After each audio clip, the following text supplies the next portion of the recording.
যে ফজর নামাজের পরে সুবহানাল্লাহি ওয়া বিহামদিহি ওয়ালা হাওলা ওয়ালা কুওয়াতা ইল্লা বিল্লাহ, তিনবার পড়বে সুবহানাল্লাহি ওয়া বিহামদিহি ওয়ালা হাওলা ওয়ালা কুওয়াতা ইল্লা বিল্লাহ, তিনবার পড়বে ফজরের নামাজের পরে সন্ধ্যা পর্যন্ত, মাগরিব পর্যন্ত।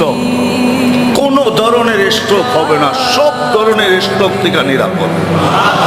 না ব্রেন স্ট্রোক হবে, না হার্ট স্ট্রোক হবে, না প্যারালাইসিস হবে, না মরণ ব্যাধিতে হবে, মরণ ব্যাধি তার আসবে।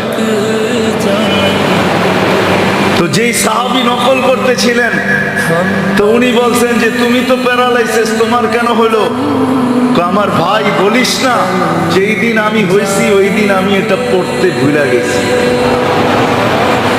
কিন্তু আমাকে দেখা আল্লাহর রসুলের কথাকে তুই মিথ্যা ভাবিস না, আল্লাহর রসুলের কথা সত্য, আমি পড়ি নাই ওই দিন ভুলে গেছি, যার কারণে আমি এই বিপদে পড়ছি, আল্লাহর রসুলের কথা সত্য।